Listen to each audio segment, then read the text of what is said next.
Welcome back. Our next guest tonight is a political economist, a lawyer, former United Nations official who served as deputy governor of the Central Bank of Nigeria from 2009 to 2014. Well, he was a presidential candidate of the Young Progressives Party, that's a YPP, in the 2019 election, and now he's an aspirant on the platform of the African Democratic Congress, ADC, for the same office of the president. Professor Kingsley Moghalu is our guest on Politics Today tonight. Prof, it's good to have you on the program. Thank you. Thank you, Kayode. And, you know, I'll start with a post I saw that you put up on your Twitter handle just moments ago before the start of the show. And, you know, there was a quote on that graphic saying, Moghalu ready on day one. And that got me thinking, if you were elected president of Nigeria, what would be your first action in office? My very first action in office will be to appoint the competent hands that will help me to govern. Nobody governs alone. So your first job is to select and name your team and put them in place. The second thing I would do is to send some very clear messaging to Nigeria, setting the tone of my administration and trying to unite the nation and to heal the nation, because I intend to run a transformational government that delivers a clear break between the past, with which we have been so disappointed, and the future. So we have about a year and 18 days to May the 29th next year. That's quite some time. And for you, you still have to go through the process of primaries in your party. Of course. The usual horse trading, the back and forth. And of course, there's a bigger one, which is the campaigning up till the election process. But on the day you picked your form, you said that was yesterday. Yes, yesterday. You said that it is time for technocrats to essentially take over power. I'm paraphrasing here, from career politicians. That was what you said. And that's going to be some huge task. And I'm wondering, what is your game plan, Prof? Well, it depends on Nigerians. You see, you can hang yourself from a tree as a candidate. It doesn't matter. It's what the people think and what they want. If Nigerians feel that no light, ASU strikes, insecurity, joblessness and hopelessness of Nigeria's youth are the things they want, they can continue to vote for those that have brought us here.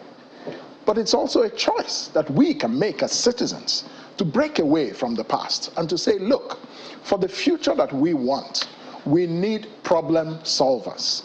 We need people who have been technocratic leaders and who are now political leaders. That way they can govern with competence if they are given the opportunity. So it's still, at the end of the day, a choice for Nigerians to make. But let me tell you one of the reasons I entered politics and why I'm running for president. I found out that as a technocrat, there are limits, and that no country can make any more progress beyond the competence or incompetence of its political leadership. That's where the thing is, at the elected political level, because that's what has the legitimacy given by the people. So we want now a situation where the people give you, or give me, hopefully, the chance to lead, and then you deliver the results, and they hold you accountable. That's what I'm talking about. And convincing the people will be a lot of work. That's a big job. There's this saying, we're ready for it. Whether it's true or not, the devil you know is better than an angel you do not know. Whether or not it's true is another thing entirely. That's one of the reasons people remain in failed relationships. So the question is, just how well have you been tested? Yes. I mean, people will usually judge what you can do by what you have done. And that is perhaps the case for a lot of Nigerians. So how tested and trusted are you? Very tested, very trusted. I expected you to say that. Let me explain. Specifics. Yes, very specific. One of the reasons we do not elect the right kind of leadership in Nigeria, let's take the presidency. Many voters do not even understand that the presidency is a job, just like any other job. And it has four main functions: national security, nation building, the national economy, foreign affairs. These are the four core functions of the president. On each one of these functions, I have been tested and have delivered and therefore trusted at a leadership level. Let's take the national economy, which is where you would probably start from, because that's what you know more so let's turn things around a bit. Let's start with national security. Good. National security. As a United Nations official, I dealt with international security across borders in peace and security operations, in which I worked on intelligence, counterintelligence, and counterterrorism. Many people do not know this about me, but this is part of my career. So I have delivered. I understand what intelligence means. I understand what national security means. I understand also from the point of view of human security, the security of the stomach. Do young people have jobs? Do they have skills? That's part of what feeds the security crisis in this country. So let's separate national security. Let's move to nation building. So let's still stay on security, because a lot of Nigerians will love to hear. I mean, especially those who've been seeing bandit attacks. Just don't let me forget the other three. No, definitely not. Okay. But security is a big deal now. Yeah. Hogging the front pages every day. Yeah. And we've seen attacks severally. Train attacks, attacks on airports, attacks on villages, kidnappings. We're still dealing with one, the Abuja Kaduna train attack. We're still trying to rescue the kidnapped victims. So security is a very important one. And I'd like to know, because Nigerians, part of the reasons they elected President Buhari was because he had a security background. You know, a war general. I'm going to land. Yeah. And they thought, you know what, maybe this is a person that will fix our security challenges. You know, we had the Chibok incident and all of that. But some of these challenges remain today. So specifically now, because hopes were high at that point, what would you do to fix security? Well, what I would do, first of all, I would bring very strong political will to securing Nigeria and Nigerians. What does that mean, political will? Means that losing one life will be too much for me. Not to talk about losing hundreds, not to talk about thousands of Nigerians dying on, just within short periods of time. So when you if one life is lost, pardon me, are you going to resign, or no, how do you mean? What I mean by having political will is, first of all, I will be very proactive in the matter of insecurity. I will not wait. I'll take the battle to the bad guys as the president of this country. And I will not wait for them to strike, and then I come back and write the book of lamentations. No. So political will leads to proaction, not reaction. I will not wait for Nigerians to be killed, and then I make statements. No. We will try to secure our territory. Number two, you need intelligence. Intelligence is very important in maintaining security. You have to have intelligence. You have to have your intelligence agencies working in a coordinated way, and you have to use intelligence, which comes back to political will. You may know what's going wrong, but you may not have the fortitude to do what you should do. Maybe because, for whatever reason, you see, but no reason is as important as the lives of a Nigerian. So these are some of the things. Then you have the matter of the police force, which needs to be completely revamped and reformed to secure this country. In what way? You can't secure this country. The police force is just 250 people, 250,000 people. That's too few. Go to Egypt. Their police force is almost 1 million. So we have to put more men and women and train them. It's not just bodies or numbers of police force, but they have to be trained. They have to be equipped. Their mindset has to be changed. If they had a different mindset, we would not have had NSAS. And these solutions you don't shoot citizens, but you're not shooting and wiping out the people who are killing citizens. And let me link this now to the point you made about taking the battle to them. And I'll be specific now, because yes, we can talk about those issues, but there are things that affect Nigerians. Yeah. Take, for example, some of the kidnappings we have seen. Yes, and there's been this dilemma. Should we negotiate and rescue them? Should we take the battle to them? Some have said, bombard those forests. Yeah. What would have been your call if you were the president of Nigeria? First of all, even the army needs to be strengthened. We need to go into the forests and take control of our territory. You must take the battle to the enemy. What about collateral damage in this case? Well, you manage the risk of collateral damage. Do citizens live in forests? Terrorists are living in all these forests. But abducted victims are in the forest. Well, there are ways to rescue victims. We watch it in the movies, and we've seen it done in many countries. That's what I talk about, upgrading and also using technology.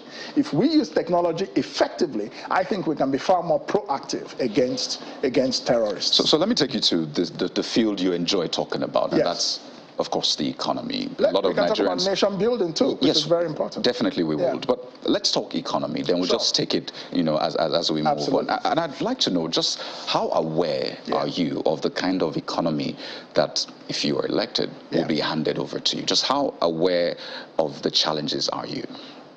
Well, I think you're asking that question rhetorically. That's what I assume. As a former deputy governor of the Central Bank of Nigeria, I think you should assume I am aware of what's going on in the economy. I can see it like every other citizen. Now, if you're in government, there's information that comes to you that you may not have when you are a citizen. Then you make assumptions. So based on what I know, and based on some assumptions I can make based on what I know, I think this economy is in extremely bad shape. So you're saying you don't exactly have the clearest of pictures? You can't have 100%, but I know, like every other citizen, I go to the market, right. Inflation is very high. I know that many millions of Nigerian youth are unemployed, so I don't need to be inside government to know that. Let's talk about three indices, as it were. But for example, the books of the Nigerian government, you cannot know it if you are not inside. Okay, so let's talk unemployment first. Yes, absolutely. What is our current unemployment rate? It's about 33%, and it's 33%. One of the highest in the world. So, now, youth unemployment is about 54%. So how do you plan to bring it down? Yes. Now, there are a number of ways we will create jobs. What you do, the government doesn't create jobs, the government creates an environment that creates jobs. I intend to establish a 1 trillion naira venture capital fund. One of the things this fund will do is that, first of all, we will give temporary unemployment support to young people coming out of universities, for 6 months, maybe max 1 year, but on the condition that they go through skills training. This venture capital fund will give young people funds to start new businesses based on their skills. Like how much are you looking at to empower them with? That is a matter for the fund itself to determine. So the president will not run the fund. We know, for example, the 774,000 jobs and how much Nigerians are being paid. There's been a lot of controversy. Are you going to pay above that, considerably above that, or still stay within that? I don't understand. 774 what? The 774,000 jobs. You've heard about it across local governments. That's the special works scheme by the Ministry of Labor. Okay. So the question is, would yours be above what they're currently being paid? Most likely would be above, because this is going to be a private sector driven fund. It's not going to be a government run fund. The government will invest. Hold on. The government will invest in the fund.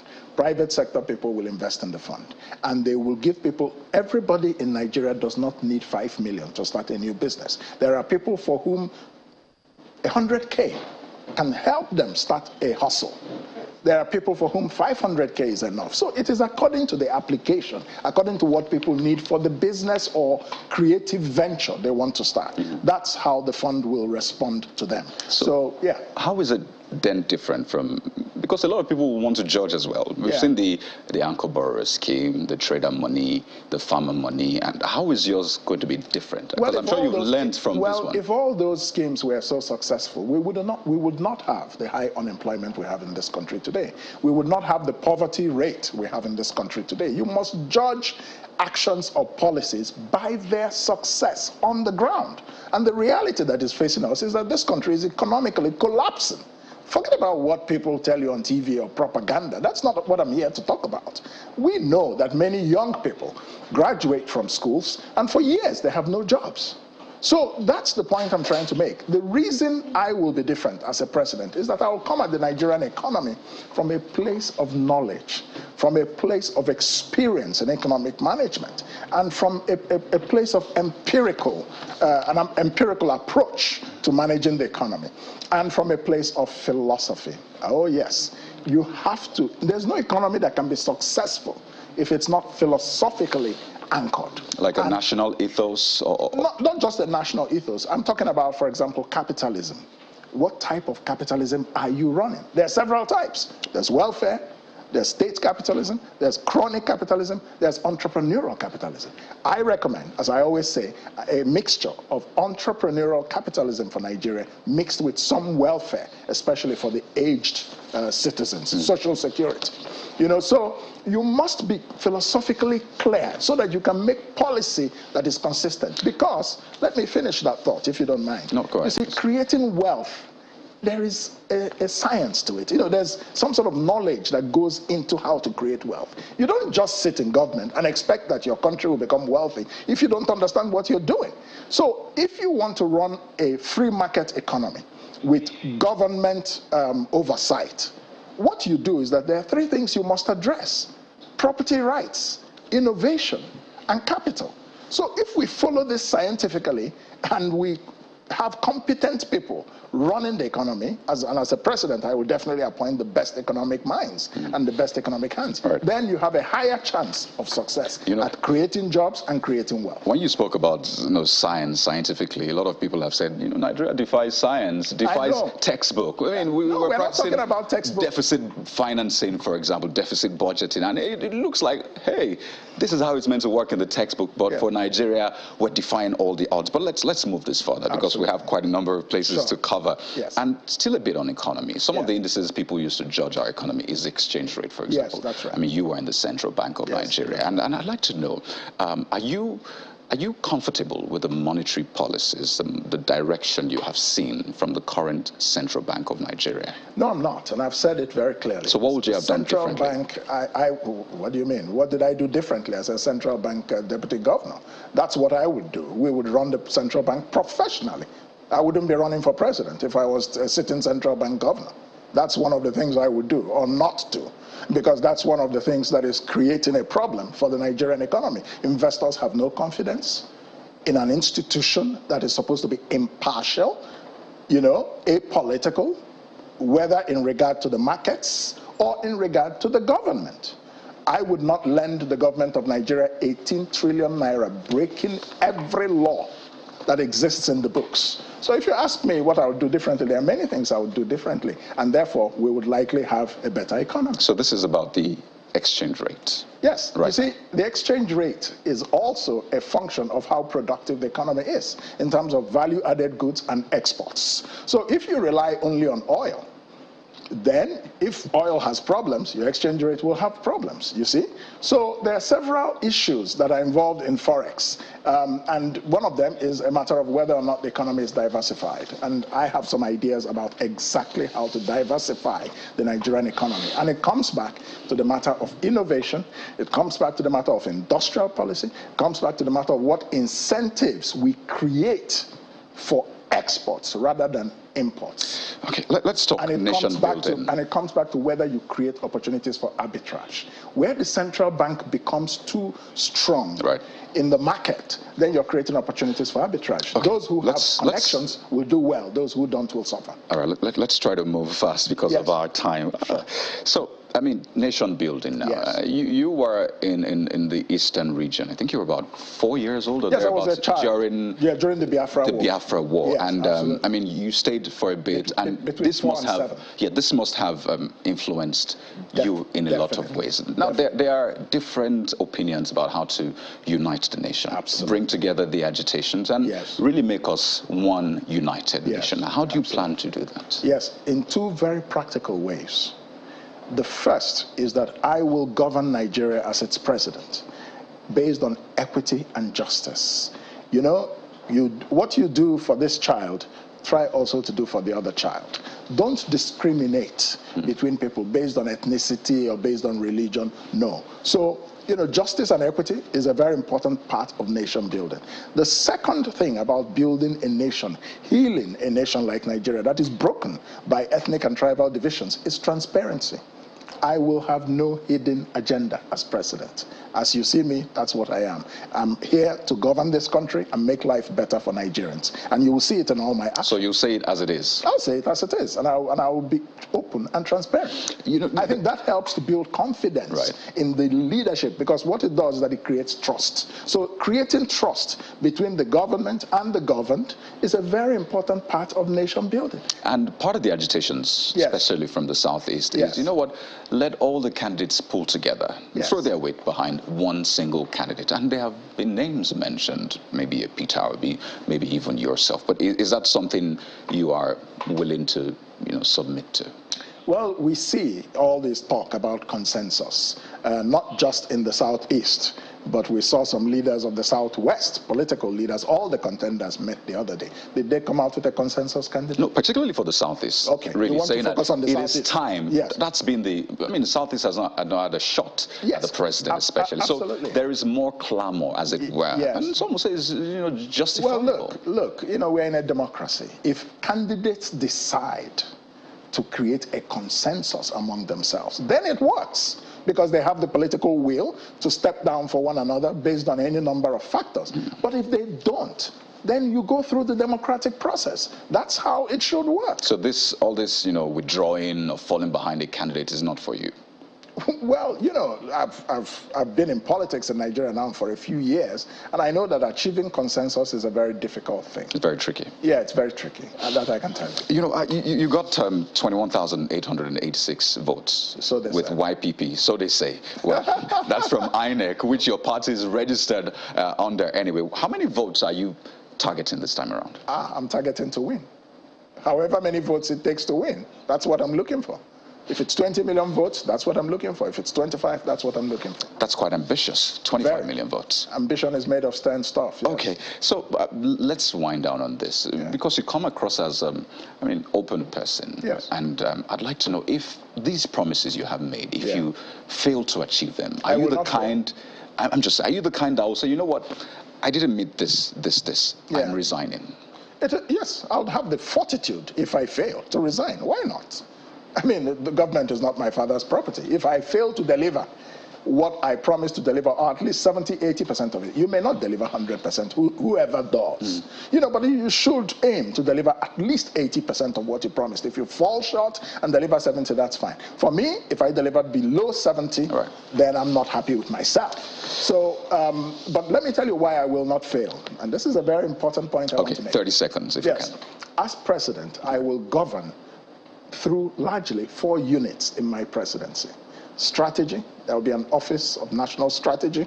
There will be the National Office of Risk Management. There will be the Office of Performance Management. And there will be the Office of Talent Management. This is how you govern for transformation. Prof, we have to run now. Clearly, we have more days to explore these issues. Affairs. Definitely. But we've tried to cover at least some. I would like to thank you so much, really, for joining us just a day after you picked your form. We wish you the very best. We've been speaking with Professor Kingsley Moghalu, who is vying for the #1 seat in Nigeria. Thank you so much, Prof, for your time. Thank you very much. I think Nigerians, they must, if they want a better life, it's time to go for something new, something different, something bold. Well, we have to run now. But we'll be back tomorrow with more fresh political stories for you. Until then, I'm Kayode Okikelu. To have a wonderful night rest and stay with Channels Television, your home for the news. Good night.